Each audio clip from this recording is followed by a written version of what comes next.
The tears splashing into the wooden bucket at the bottom of the well were the first things Quinn Vance noticed as he rode past the old Henderson property. And something about the sound made him rein in his horse, despite having a full day's work waiting back at his ranch. He had been heading home from town with supplies, the summer heat of 1878 bearing down on western Texas like a furnace, when he spotted the young woman hunched over the stone well. Her shoulders shook with sobs that seemed to come from somewhere deep and broken inside her. Quinn was not a man who typically inserted himself into other people's troubles. At 26, he had learned that minding his own business kept life simpler on his cattle ranch outside Sweetwater. But something about this particular scene would not let him simply ride on. He dismounted slowly, his boots hitting the dusty earth with a soft thud. The woman had not noticed him yet, too consumed by whatever grief had brought her to this abandoned well in the scorching afternoon. Quinn cleared his throat gently, not wanting to startle her. She whirled around, and he found himself looking into the reddest, most anguished eyes he had ever seen.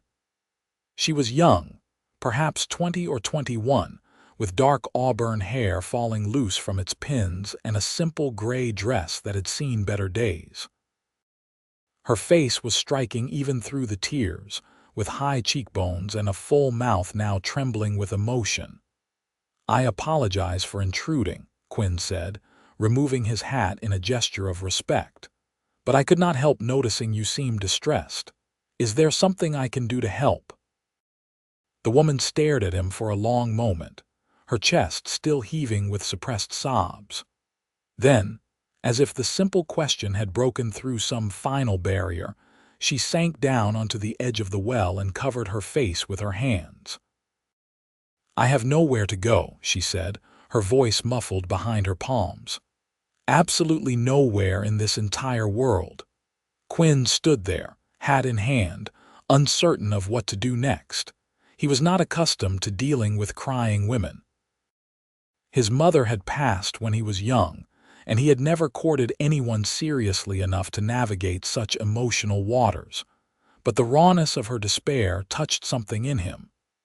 "That sounds like a considerable problem," he said carefully, stepping a bit closer. "Would you like to tell me what happened?" She lowered her hands and looked up at him with those red-rimmed eyes. For a moment he thought she might refuse, might tell him to mind his own business and ride on. Instead, she drew in a shaky breath. "My name is Clara Hartley," she said. "I came out here from Missouri 3 months ago to marry a man named Robert Henderson. We had been corresponding for nearly a year. He owned this property, or so he claimed in his letters. When I arrived, I discovered he had died 2 weeks before I got here. Influenza took him and his elderly mother both." Quinn glanced around at the dilapidated homestead. The house was small and in poor repair, with missing shingles and broken windows. The barn looked ready to collapse.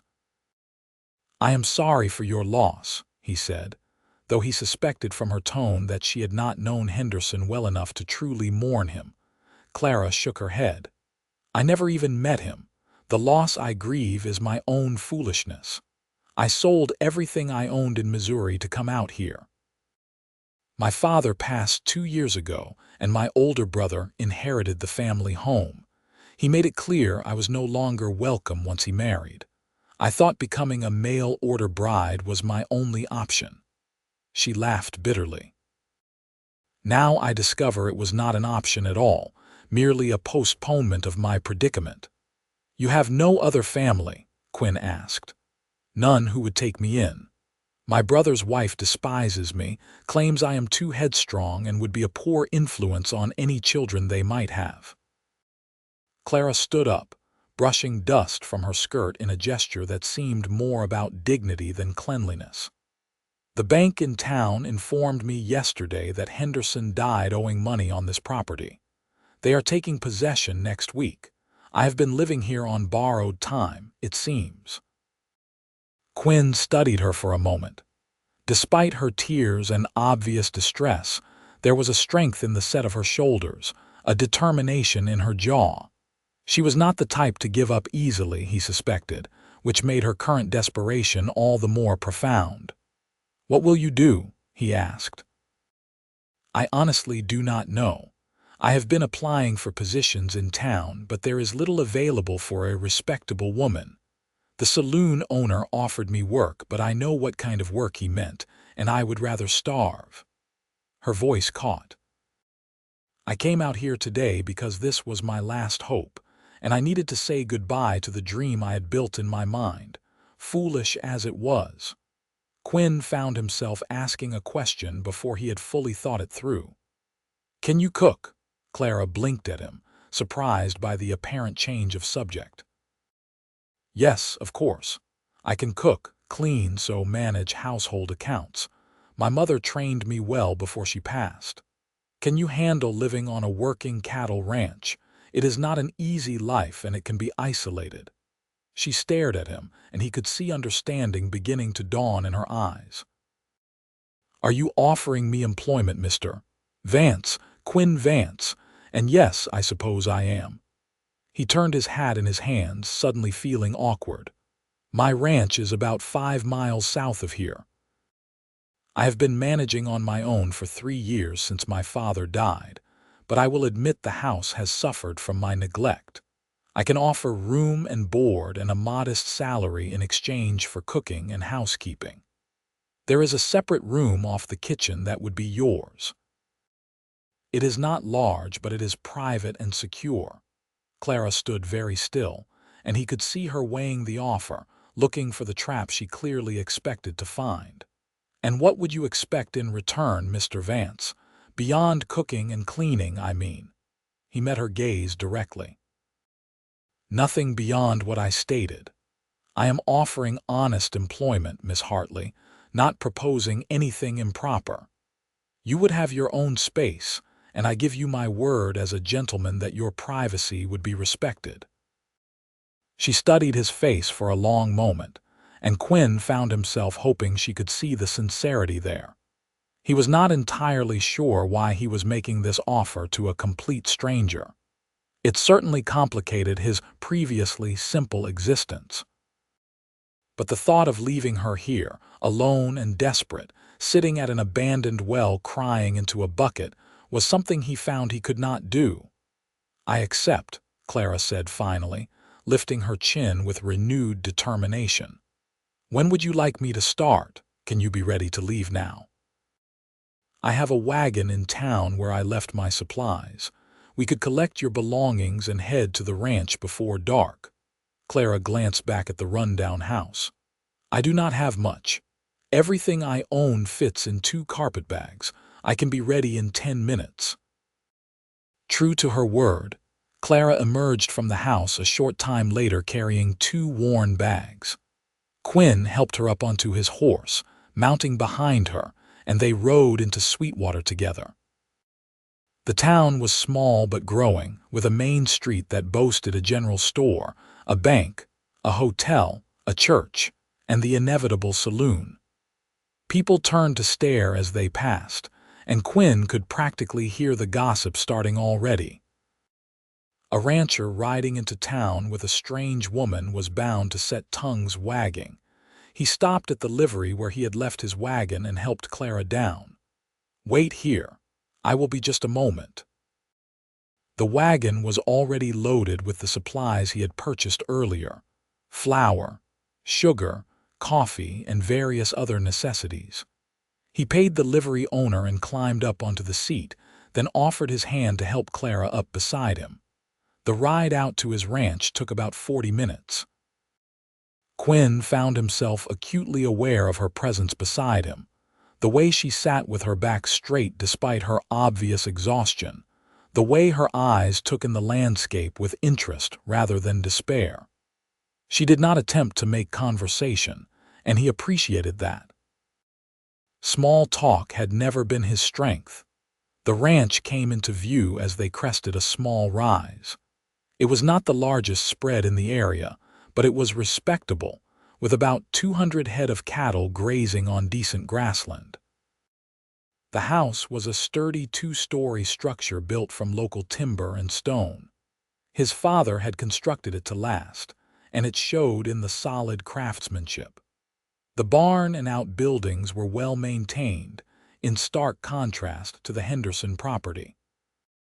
"It is a good-sized operation," Clara observed, her first words in miles. "It keeps me busy," Quinn replied. "I have 2 ranch hands who come during the day, but they have families in town and go home in the evenings, so it is usually just me here at night." He pulled the wagon up to the house and helped Clara down. Inside, he showed her to the room he had mentioned, a small space off the kitchen that had once been used for storage. It had a narrow bed, a washstand, and a small dresser. A window looked out toward the eastern pasture. "It is not much," he began, but Clara shook her head. "It is perfect," she said, and he could hear genuine relief in her voice. "It is clean and safe and mine. That is more than I had this morning." Quinn left her to settle in while he unloaded the wagon. When he came back inside with the last of the supplies, he found her in the kitchen, already assessing the space with a critical eye. "When did you last have a proper meal?" she asked, examining the sparse contents of his pantry. Quinn had to think about it. "I had beans yesterday, I think." "And some bacon." Clara made a disapproving sound. "That will not do at all. Let me see what I can manage with what you have here." Within an hour, the kitchen was filled with smells that Quinn had not experienced in years. Real cooking, the kind his mother used to do before she died. Clara moved around the space with efficient grace, and Quinn found himself watching her more than he probably should have.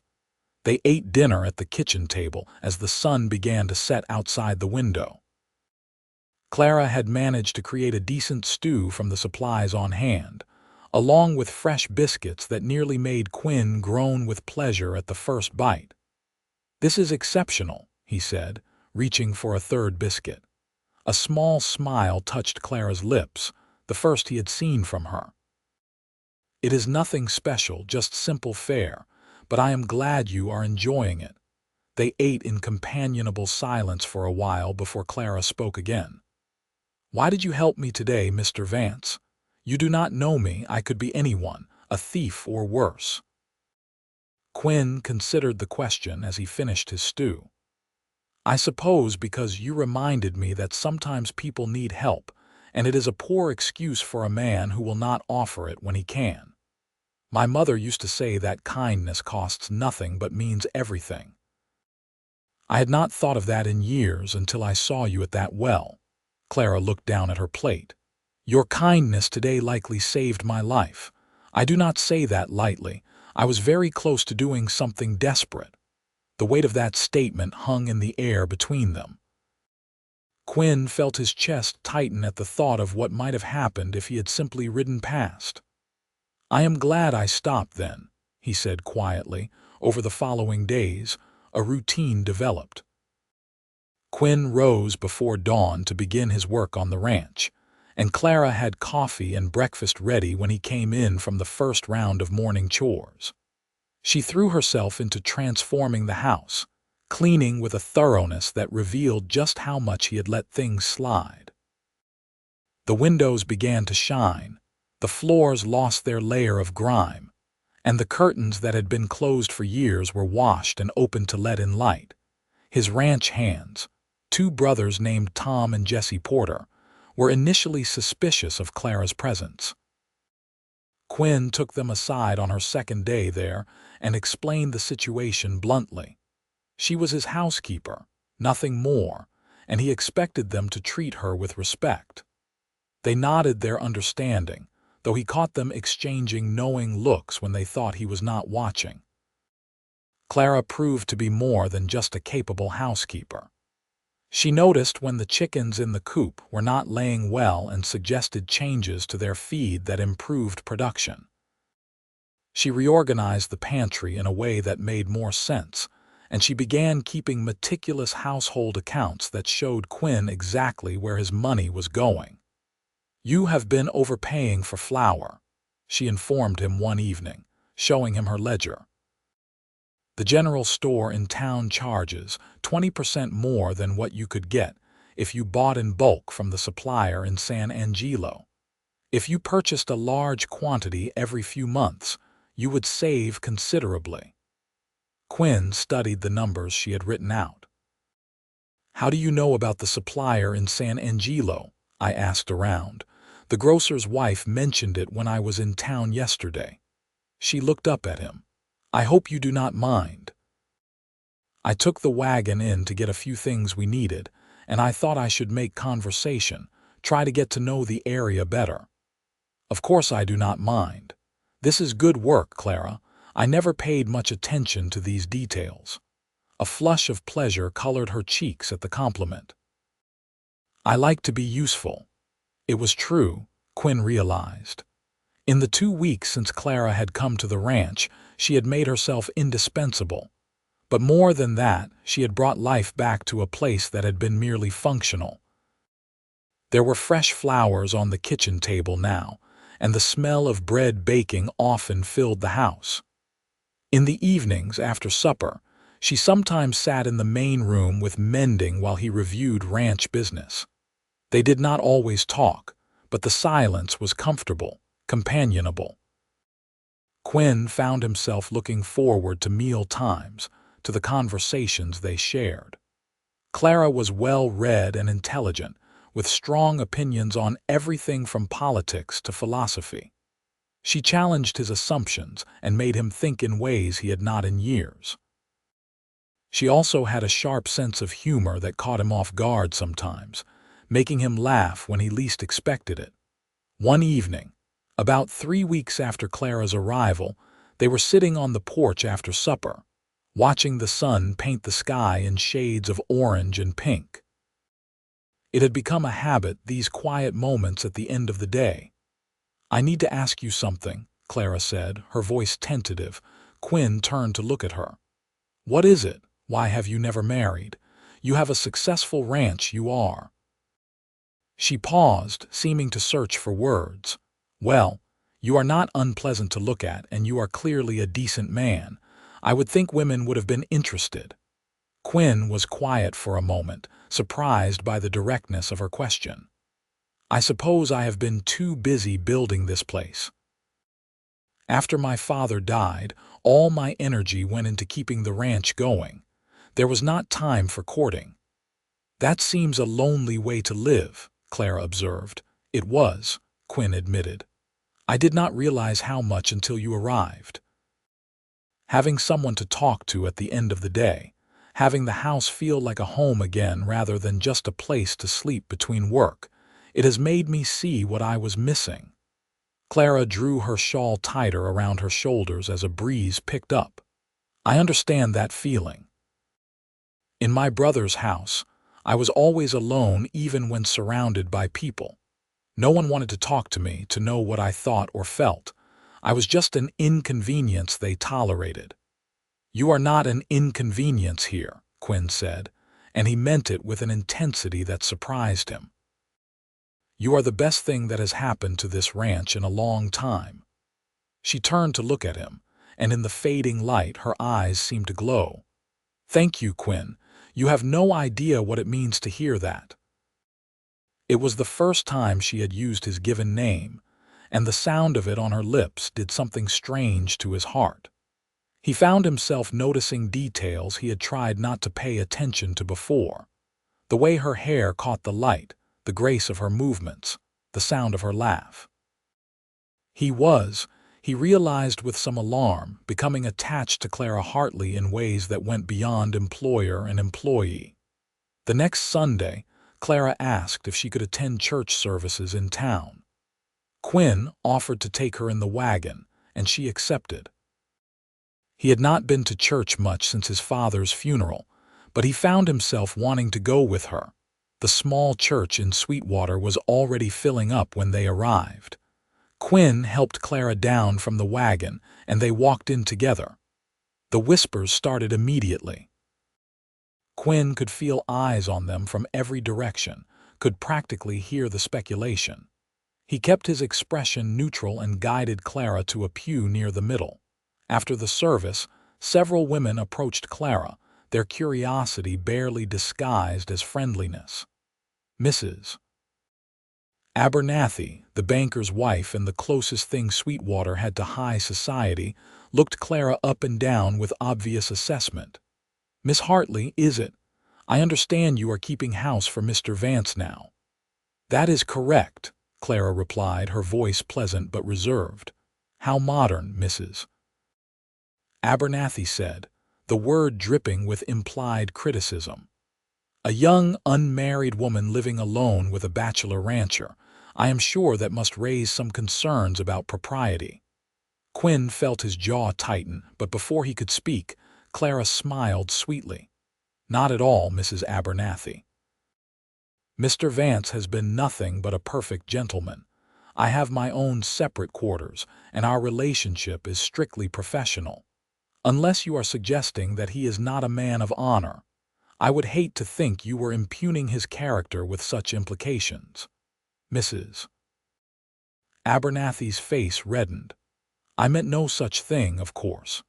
Then I am certain you will help me discourage any gossip that might suggest otherwise. After all, a woman in your position must set an example of Christian charity and kindness, not spreading unfounded rumors that could damage an innocent man's reputation." Several of the other women barely suppressed smiles at seeing Mrs. Abernathy so neatly outmaneuvered. The banker's wife made a hasty excuse and moved away. Once they were back in the wagon and heading out of town, Quinn glanced at Clara. "That was impressive. Not many people can put Henrietta Abernathy in her place." Clara sighed. "I probably should not have been so sharp with her. But I will not let people speak ill of you when you have done nothing wrong. You gave me a chance when I had nowhere else to turn. The least I can do is defend your good name." Something warm spread through Quinn's chest at her words. "I appreciate that. Though I do not care much what people like Mrs. Abernathy think." "Perhaps you should care a bit," Clara said gently. "You have to live in this community. You do business with these people. If your reputation suffers because of me, it could affect the ranch." "Then maybe we should give them something real to talk about," Quinn said, the words coming out before he could think better of them. Clara turned to look at him, her expression puzzled. "What do you mean?" Quinn pulled the wagon to a stop on the side of the road. They were far enough from town now that no one could see them. He turned to face Clara fully, his heart pounding. "I mean that these past few weeks with you here have been the happiest I have been in years. You are smart and strong and beautiful, and I find myself thinking about you when I should be working. I look forward to coming in from the fields just to see you. I made dinner, because I know you will be there."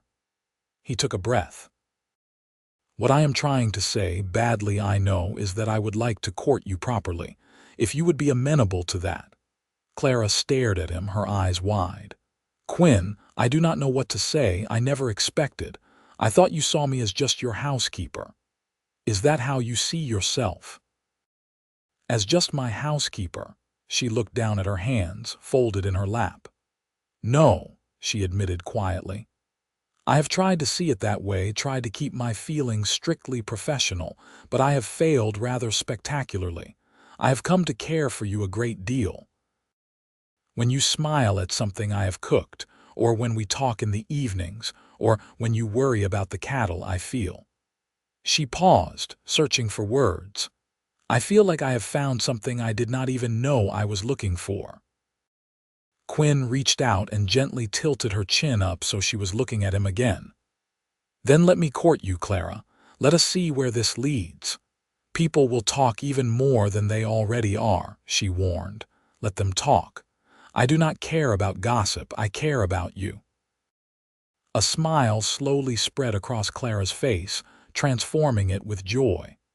"Then yes, Quinn Vance, I would very much like for you to court me." He wanted to kiss her right then, wanted it so badly his hands shook with the restraint it took not to. But he had promised to do this properly, and that meant taking things slowly, treating her with the respect she deserved. Instead, he lifted her hand to his lips and kissed her knuckles gently. Even that simple contact sent electricity racing through his veins. The courtship that followed was unlike anything Quinn had experienced before. He had never felt this way about anyone, had never known that simply being near someone could make everything seem brighter, more vivid. They continued their evening talks on the porch, but now he sat closer to her, and sometimes he held her hand. He brought her wildflowers from the pasture, feeling foolish but delighted by the way her face lit up. She made his favorite meals and laughed at his terrible jokes. They went on proper outings, too. He took her to a dance in town, where he held her in his arms and discovered she was a graceful dancer, despite his own clumsy efforts.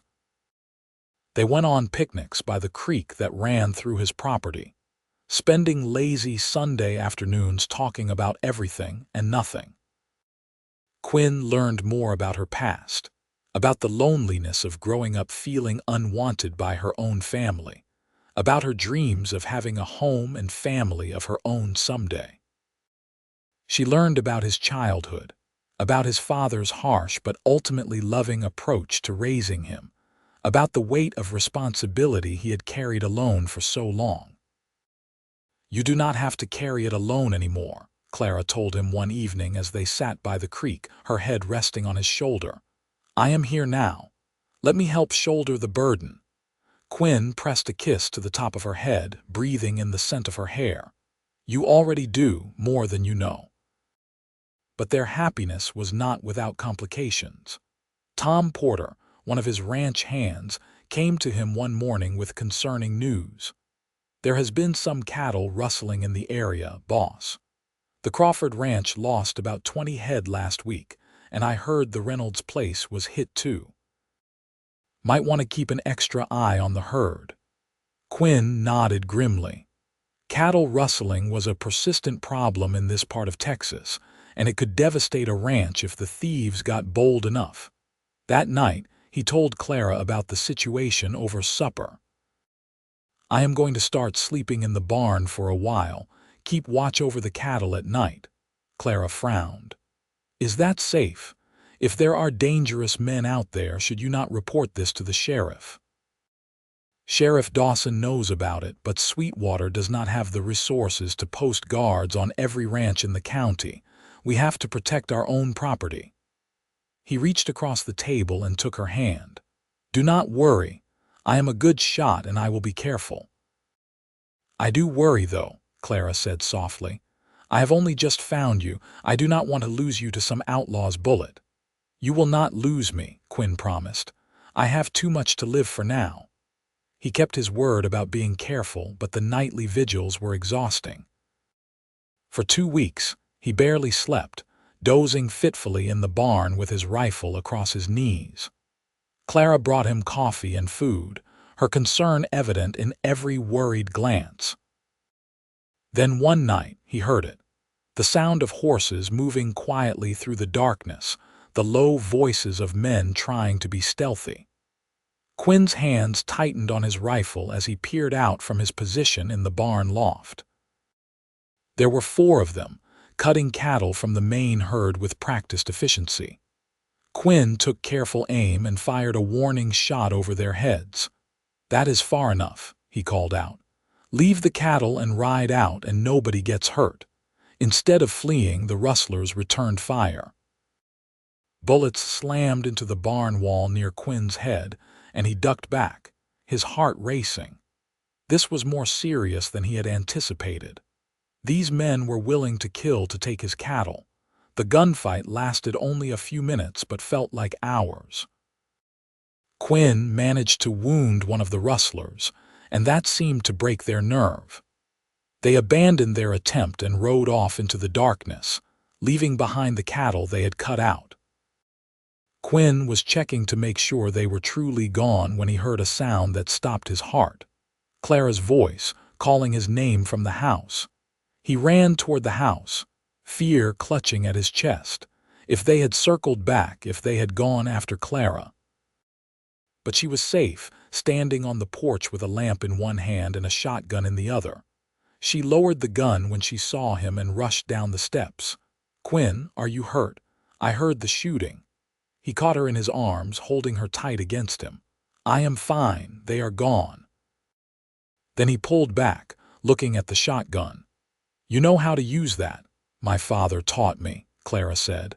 "I heard the commotion and I thought, I could not just hide inside if you needed help."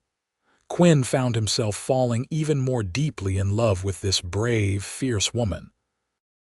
He cupped her face in his hands. "You could have been hurt." "So could you," she countered. "We are in this together, remember."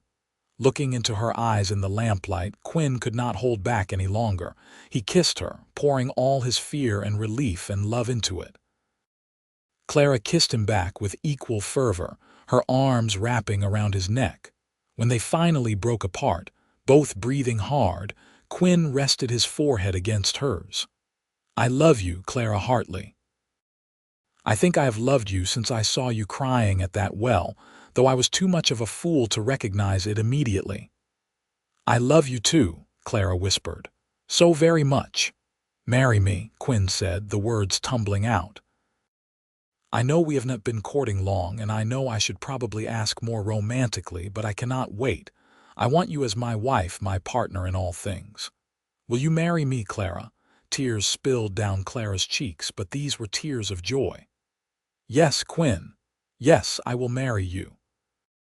They stood there on the porch, holding each other as the sun began to rise over the Texas landscape, painting everything in shades of gold and pink.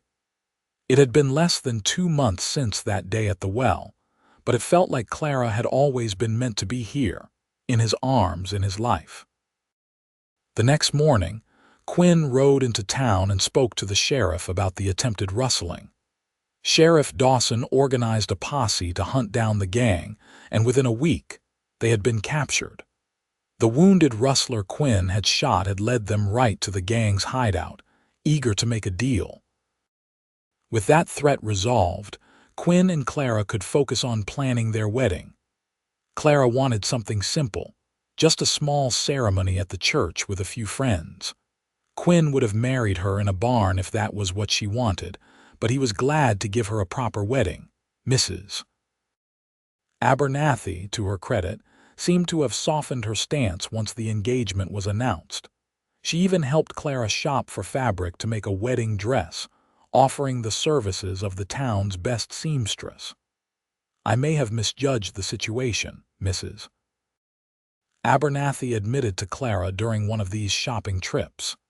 "It is clear that you and Mr. Vance care deeply for each other. I wish you both happiness." The wedding took place on a crisp October morning, with the leaves just beginning to turn. Clara wore a simple but elegant dress of cream-colored silk, her auburn hair arranged in soft curls. Quinn stood at the altar in his best suit, his hands sweating despite the cool weather, waiting for his bride. When Clara appeared at the back of the church on the arm of Tom Porter, who had agreed to walk her down the aisle, Quinn's breath caught. She was the most beautiful thing he had ever seen, and she was choosing him, choosing this life they would build together. The ceremony itself passed in a blur. Quinn managed to speak his vows without stumbling over the words, and Clara's voice was clear and strong as she promised to love and honor him. When the pastor finally pronounced them husband and wife, Quinn kissed Clara with a tenderness that made several of the women in attendance sigh. The reception was held at the ranch, with tables set up outside and food contributed by various townspeople who had warmed to the couple. There was music and dancing, and Quinn held his wife close, marveling at how his life had changed. "Happy, Mrs. Vance?" he asked as they swayed to a fiddle tune. "Happier than I ever thought possible," Clara replied, her eyes shining. "When I was crying at that well, I thought my life was over. I never imagined it was actually just beginning." "I am glad I asked that question," Quinn said. "I am glad I did not just ride by." "So am I," Clara said, reaching up to kiss him. So am I. That night, in the privacy of their bedroom, Quinn and Clara consummated their marriage with a tenderness and passion that left them both breathless. Quinn had worried about being clumsy or hurting her, but Clara guided him with patience and love, and together they discovered the profound intimacy of truly belonging to another person. Afterward, Clara lay in his arms, her head on his chest, listening to his heartbeat. "I did not know it could be like that," she admitted quietly. "So beautiful." Quinn stroked her hair, feeling more content than he had ever been. "Everything is beautiful with you."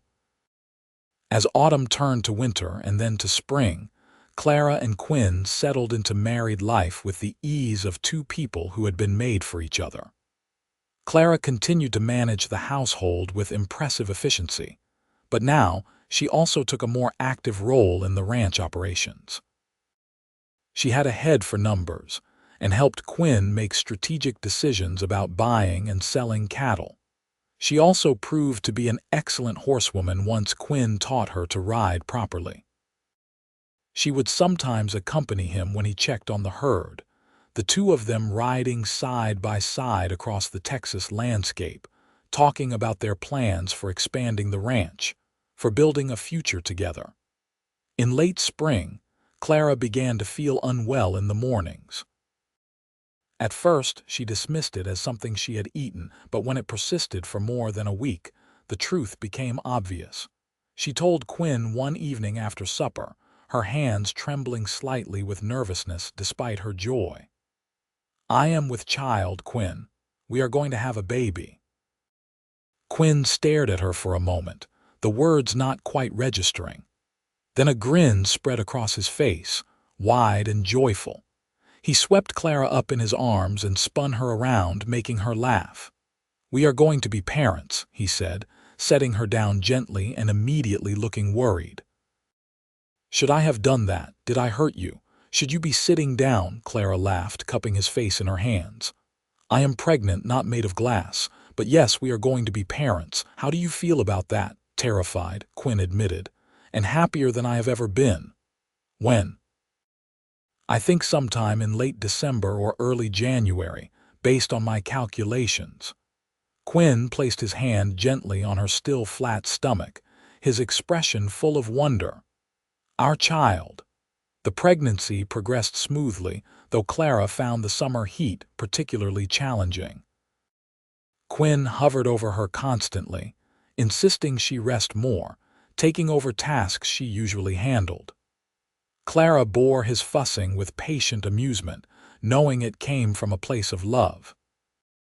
They spent the long summer evenings on the porch, Quinn's hand resting on Clara's growing belly, feeling the baby kick and move. They talked about names and what kind of parents they wanted to be. Quinn built a cradle in the barn, working on it in secret and presenting it to Clara with shy pride. "It is beautiful," Clara said, running her hand over the smooth wood.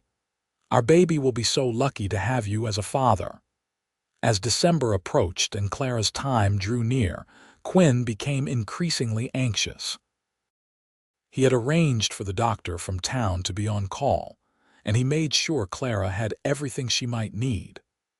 The women from town, led by a surprisingly helpful Mrs. Abernathy, organized themselves to provide support when the time came. Clara went into labor on a cold January night in 1880. Quinn paced the main room while Mrs. Abernathy and two other women attended to Clara in the bedroom. Every cry of pain from his wife made him want to break down the door, but Mrs. Abernathy had been firm. He was to stay out until called for. It was the longest night of Quinn's life. He prayed more than he had since his father's death, pleading with God to keep Clara safe, to bring their child into the world healthy. He could not lose her, not now, not when she had become his entire world. Finally, as dawn was breaking, he heard it. The thin, angry wail of a newborn baby. His heart nearly stopped, and he held his breath until Mrs. Abernathy emerged from the bedroom, a smile on her face. "You have a son, Mr. Vance, And your wife is doing fine. She is asking for you." Quinn practically ran into the bedroom. Clara lay propped up on pillows, exhausted but radiant, holding a tiny bundle wrapped in blankets. She looked up as he entered, her smile brilliant. "Come meet your son," she said softly. Quinn approached on shaking legs and sat carefully on the edge of the bed. Clara shifted the bundle slightly so he could see the baby's face, a tiny, scrunched-up thing with a shock of dark hair and eyes that were trying to focus. "He is perfect," Quinn whispered, his voice rough with emotion. "You are amazing. I love you so much." "I love you too," Clara said, leaning her head against his shoulder as they both gazed at their son. "What should we name him?" They had discussed names extensively, but now, looking at this tiny person who was part of both of them, Quinn found himself thinking of his father. "What about James?" "James Vance. We could call him Jamie," Clara smiled. "James Vance. I like that. Hello, Jamie. Welcome to the world, little one." The first months of parenthood were exhausting and wonderful in equal measure. Jamie was a healthy baby with strong lungs who made his needs known loudly and frequently. Clara handled the sleepless nights with remarkable patience, though Quinn insisted on helping as much as he could. He would walk the floor with Jamie in the middle of the night, talking to his son about the ranch, about the cattle, about anything and everything. Those quiet moments, just father and son in the darkness, became precious to him. As Jamie grew, his personality emerged. He was a curious baby, always wanting to see and touch everything.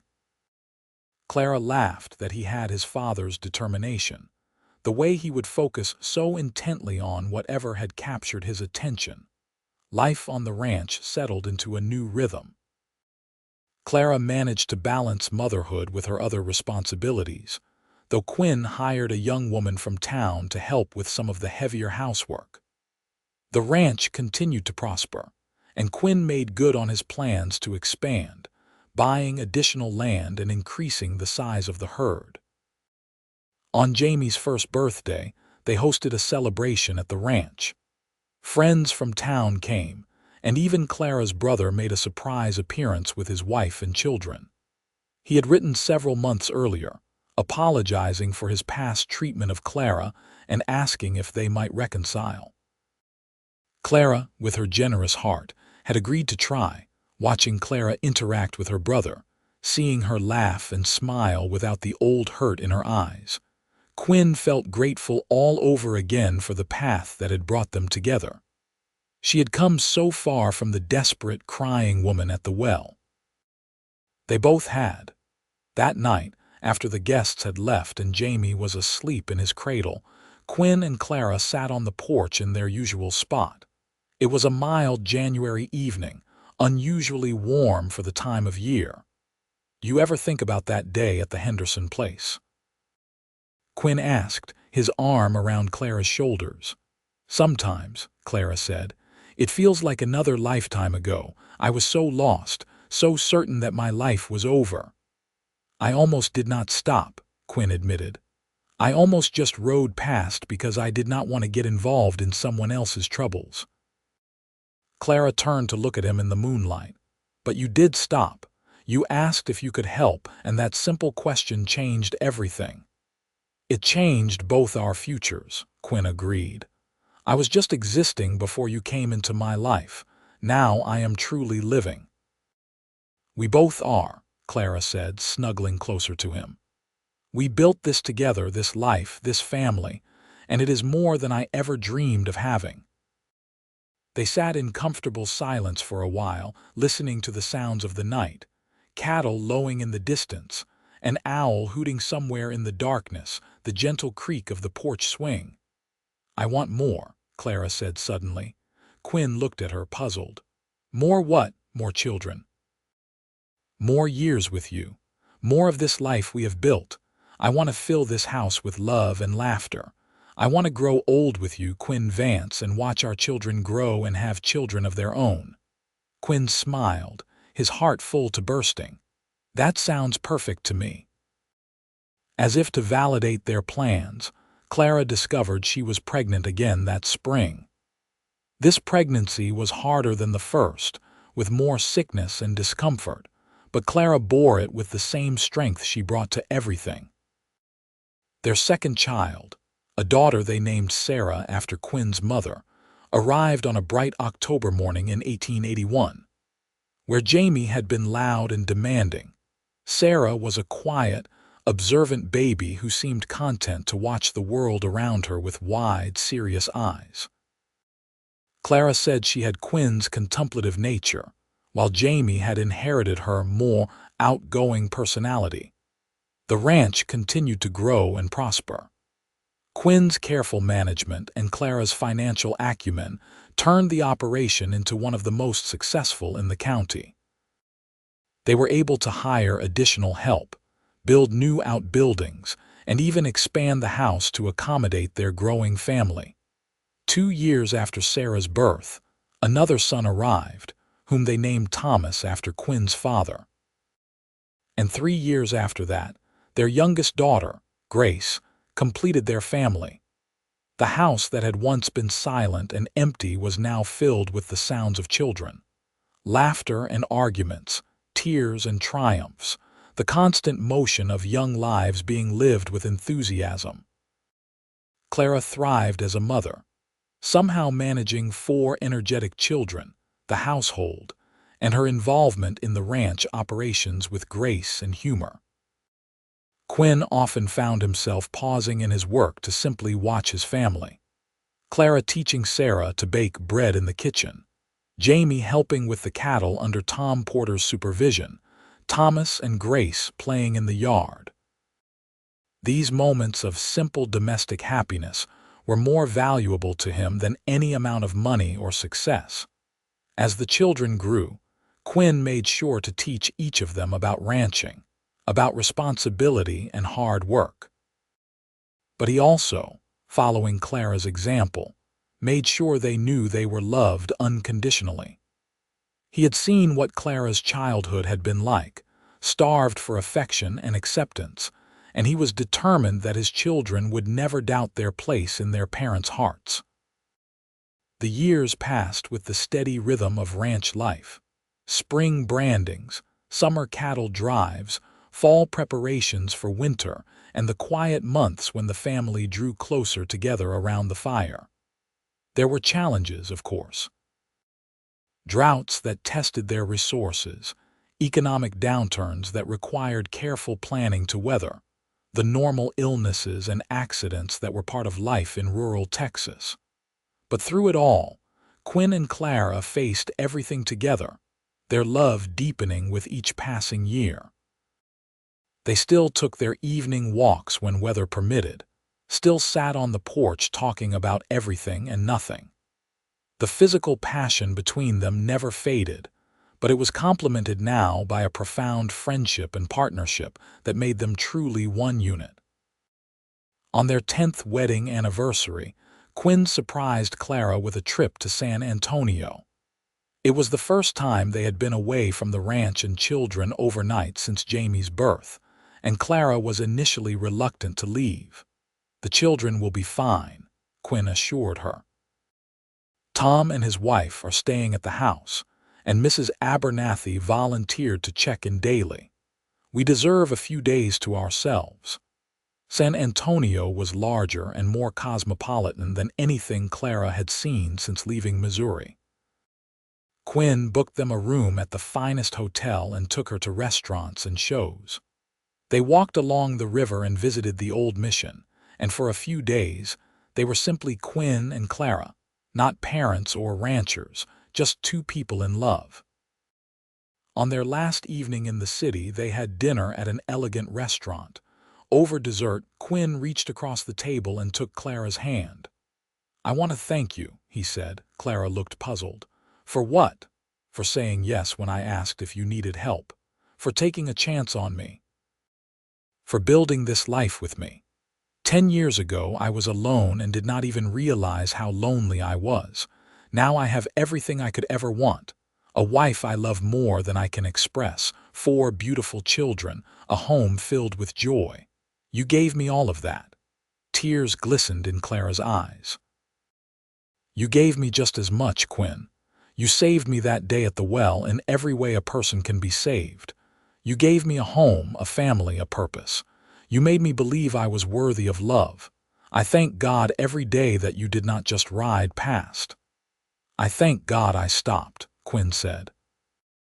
I thank him for directing me down that road that day, for giving me the wisdom to ask if you needed help, and the courage to offer you a place in my life. They returned to the ranch refreshed, and somehow even more committed to each other and their family. The children mobbed them when they arrived home, all four talking over each other about what had happened while they were gone. Quinn lifted Grace, now 5, into his arms while Jamie, nearly 10, tried to maintain a more mature demeanor despite his obvious excitement. That night, after the children were finally in bed and the house was quiet, Clara and Quinn stood in their bedroom, looking out the window at the moonlit landscape. "Do you ever regret it?" Clara asked softly. Taking in a desperate stranger who showed up with nothing but 2 carpetbags and a lot of problems. Quinn turned her to face him, his expression serious. "Not for a single second. You were never a problem, Clara. You were the answer to a question I did not know I was asking. You are the best decision I ever made." She smiled up at him. "You are the best answer to a prayer I was afraid to pray. I love you, Quinn Vance. I love you, Clara Vance. Today, tomorrow, and always." As the 1880s progressed into the 1890s, the Vance family became a cornerstone of the Sweetwater community. Clara was instrumental in establishing a school in town, ensuring that all children in the area, regardless of their family's financial situation, could receive an education. Quinn served on the town council and helped mediate disputes between ranchers over water rights and grazing land. Their children grew into fine young adults. Jamie showed early promise as a rancher, absorbing everything Quinn could teach him and demonstrating a natural affinity for working with cattle. Sarah had her mother's sharp mind and her father's quiet determination, excelling in her studies and talking about becoming a teacher. Thomas was the adventurous one, always pushing boundaries and dreaming of seeing the world beyond Texas. And Grace, the baby of the family, had a gift for bringing people together, her cheerful personality and kind heart making her beloved by everyone who knew her. There were sorrows mixed with the joys. Quinn's ranch hand, Tom Porter, died of a heart attack in 1892, and Quinn grieved the loss of the man who had been with him since the beginning. Clara's brother passed away the following year, and though they had reconciled, Clara still mourned the relationship they might have had if he had been kinder in their youth. But through grief and joy alike, Quinn and Clara remained each other's constant support. They had long since learned to read each other's moods, to know when to offer words of comfort and when to simply be present. Their love had matured from the passionate urgency of new romance into something deeper and more enduring. A partnership built on mutual respect, shared values, and unwavering commitment. On a warm spring evening in 1898, 20 years after Quinn had first seen Clara crying at the well, they sat on their porch watching the sunset.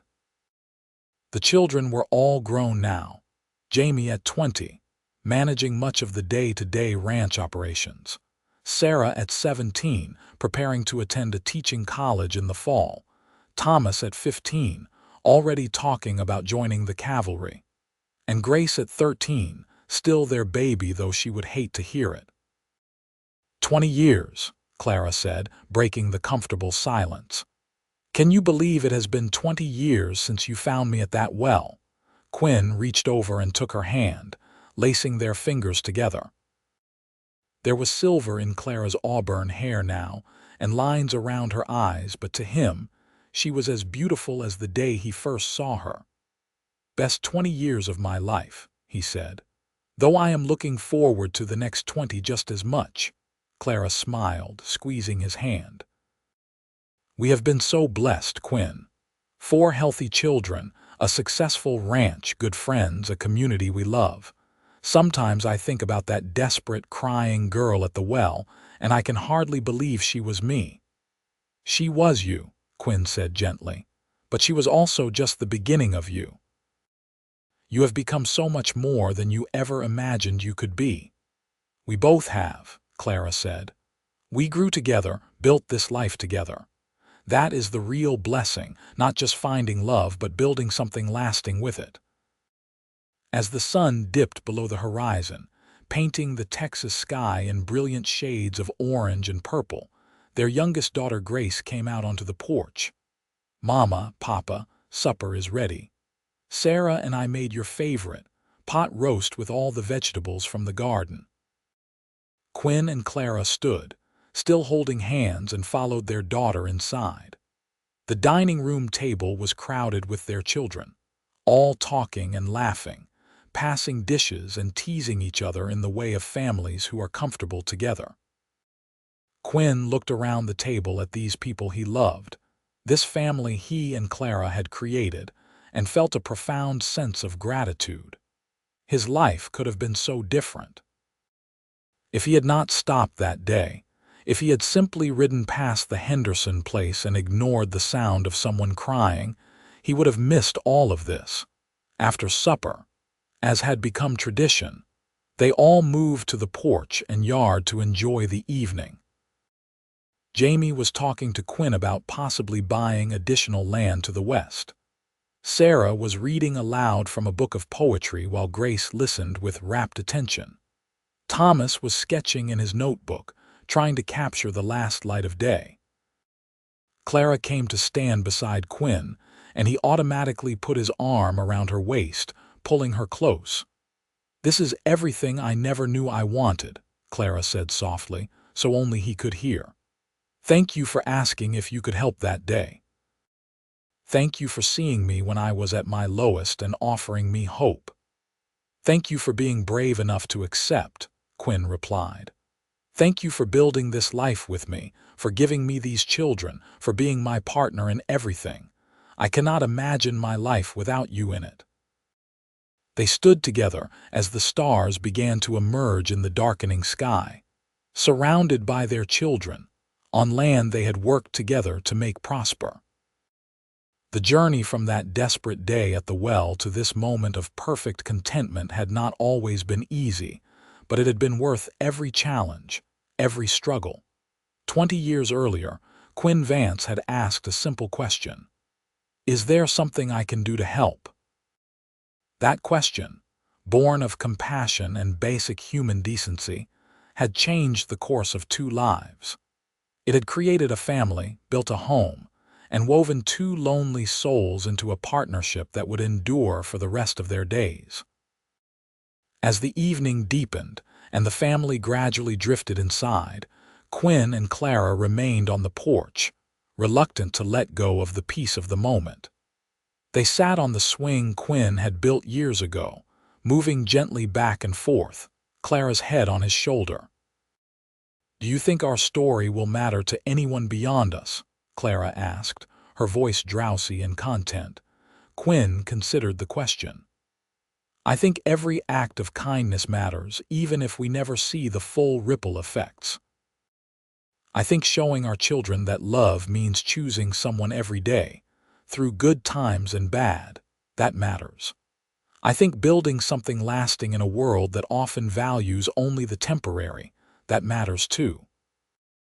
"That is very philosophical of you, Mr. Vance," Clara said with a hint of teasing in her voice. "You have made me a better man, Mrs. Vance, more thoughtful, more aware of what truly matters." Clara tilted her head up to kiss him softly. "And you have given me the life I did not dare dream of. A true home, not just a house. A family, not just children. A partner, not just a husband. You have given me yourself, and that has been the greatest gift of all." They sat together as the night grew deeper, the sounds of the ranch settling around them, horses moving in the barn, cattle lowing in the distance, the whisper of wind through the grass. Inside the house, lamplight glowed warm and welcoming, and they could hear the muffled sounds of their children getting ready for bed. This was their legacy, Quinn thought. Not just the successful ranch or the respected place they held in the community, but this. A family built on love and respect, children who knew they were valued, a partnership that had weathered every storm and emerged stronger. Two people who had found each other at the exact moment they both needed saving, and who had chosen to save each other. As Clara dozed against his shoulder, Quinn sent up a silent prayer of gratitude. For that day 20 years ago, for the impulse that had made him stop, for Clara's courage in accepting his help, for every day since, every challenge overcome, every joy shared. The next morning dawned bright and clear, promising another beautiful Texas day. Quinn woke early as always and slipped quietly out of bed, leaving Clara sleeping peacefully. He had morning chores to attend to, but he paused at the bedroom door to look back at his wife. Even in sleep, there was a contentment to her expression that had not been there in those early days. The shadows that had haunted her eyes when he first met her were long gone, replaced by the confidence of a woman who knew she was loved and valued.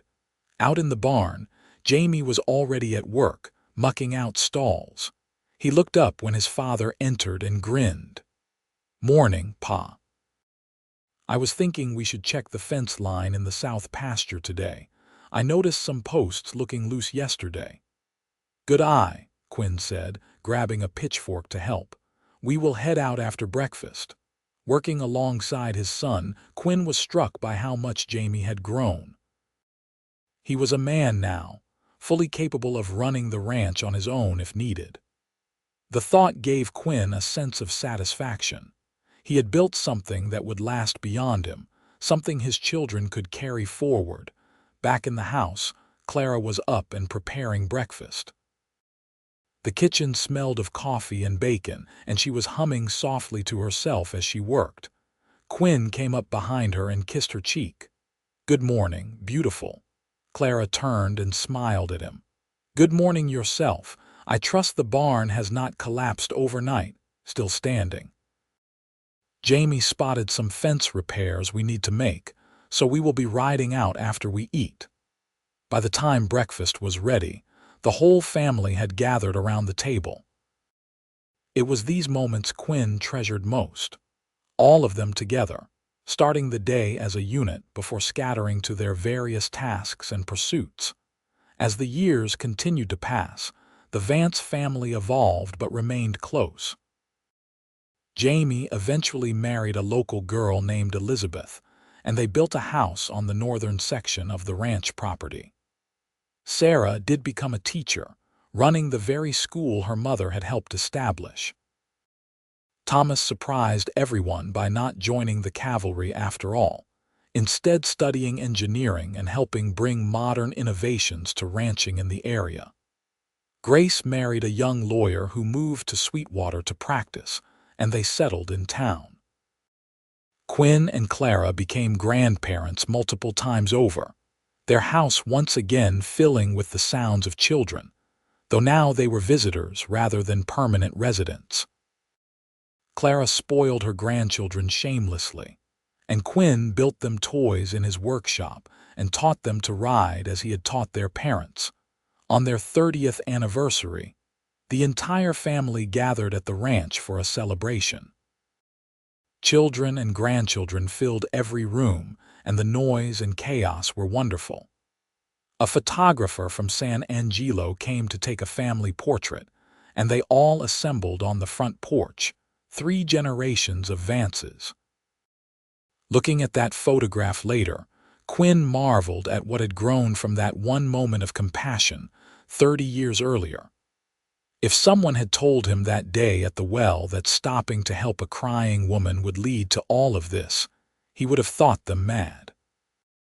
Yet here it was, undeniable evidence of how a single choice could ripple out to affect so many lives. As Quinn and Clara grew older, they gradually stepped back from the day-to-day running of the ranch, turning more responsibilities over to Jamie and his wife. But they remained active and engaged, still taking their evening walks when weather permitted, still sitting on the porch talking as the sun set. "You have any regrets?" Clara asked him one evening when they were both in their 60s. "Anything you wish you had done differently?" Quinn thought about it seriously before answering. "I regret the years before you, when I was so focused on work that I forgot to truly live. But I cannot regret them too much, because they brought me to that exact place at that exact time to find you, and since you came into my life. No regrets at all. Every choice we made together, and I would not change any of it."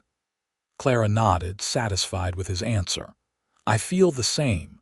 Even the hard times, the losses we have endured, I would not trade them because they are part of our story. They made us who we are." "Who we are together," Quinn corrected gently. "Yes," Clara agreed, smiling. "Who we are together." In the spring of 1910, Quinn fell ill with pneumonia. At first, it seemed like something he would fight off as he always had, but the infection settled deep in his lungs and refused to clear. Clara nursed him with fierce determination. But as the weeks passed and he grew weaker rather than stronger, they both began to understand that this might be a battle he could not win. Their children gathered, along with the grandchildren, filling the house once more. Quinn drifted in and out of consciousness, but in his lucid moments, he made sure to speak to each of his children, to tell them he was proud of them, to remind them to take care of each other and their mother. But it was Clara who stayed by his side constantly, holding his hand, talking to him even when he could not respond. She told him stories about their life together, reminding him of moments they had shared, joy they had experienced. One evening, when they were alone and the house was quiet, Quinn rallied enough to speak clearly. "Clara, my love, I need you to know something." "Save your strength," Clara said, but he shook his head. "I need to say this. You have been the great adventure of my life. You and the family we built together, the life we created from nothing but determination and love. I am not afraid of what comes next, but I am so grateful for what we had. Every single day with you was a gift." Tears streamed down Clara's face. "You cannot leave me yet, Quinn Vance.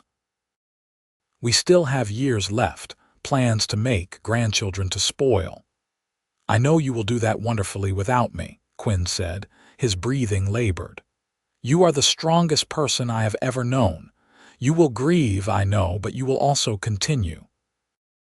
You will keep our family together, keep our legacy alive. Promise me you will." "I promise," Clara whispered, clutching his hand, "but I do not want to do it without you." "You will never be without me," Quinn said.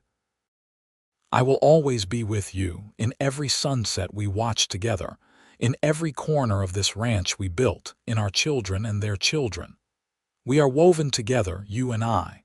Death cannot undo that." He died peacefully just before dawn the next morning, with Clara holding his hand and their children surrounding the bed. He simply stopped breathing between one moment and the next, slipping away as gently as a leaf falling from a tree. Clara sat beside him for a long time after, still holding his hand, unwilling to let go.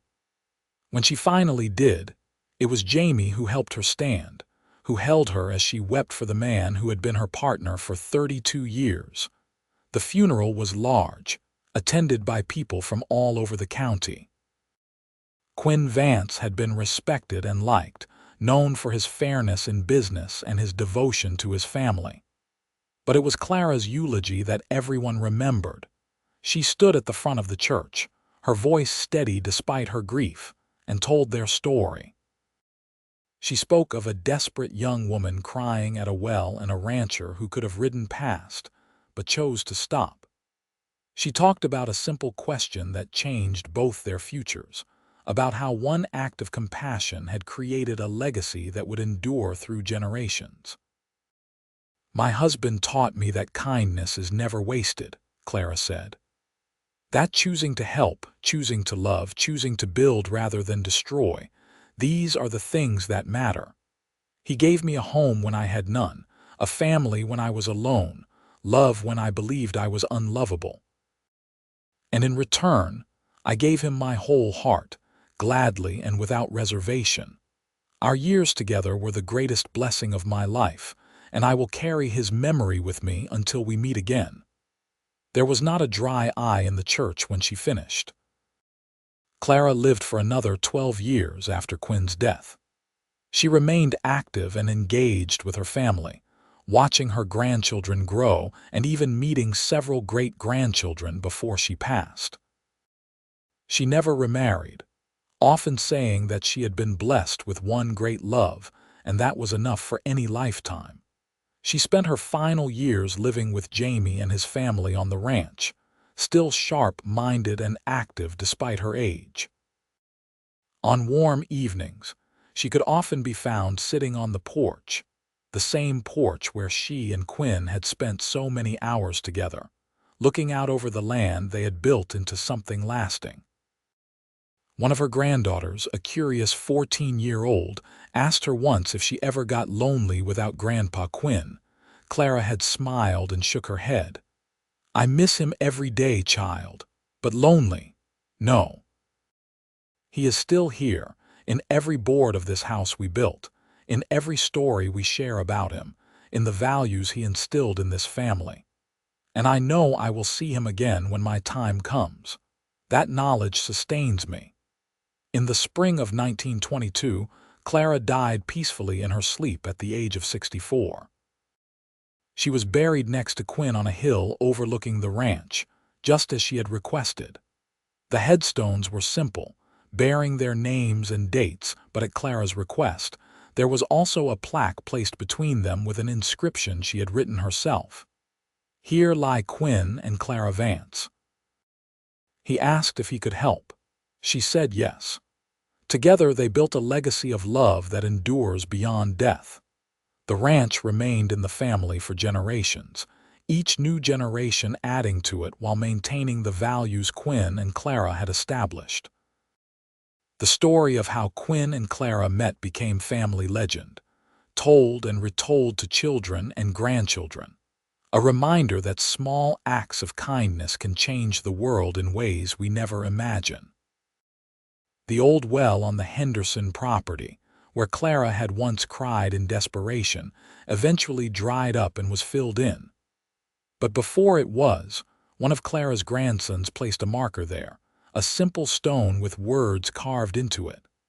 On this spot in 1878, two futures changed with a single question.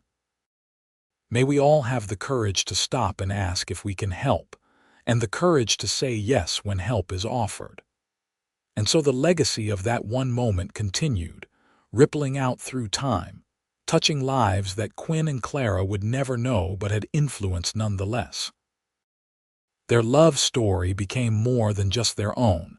It became a testament to the power of compassion, the strength of partnership, and the enduring nature of love that chooses, every single day, to build rather than destroy, to help rather than ignore, to hope rather than despair. In Sweetwater, Texas, where the story began, there is still a Vance Ranch, still run by descendants of Quinn and Clara. And every generation learns the story of their great-great-great-grandparents, the rancher who stopped to help and the woman crying at a well, whose single moment of connection created a love that truly did last forever, not just in their lifetimes, but in the legacy they left behind.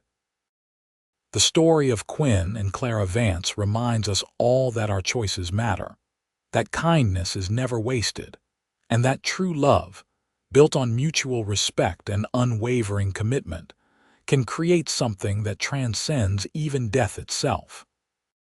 Their question and answer, given on a dusty Texas road more than a century ago, continues to echo through the generations, inspiring others to stop, to ask, to help, and to love with the same wholehearted devotion that they brought to every day of their years together.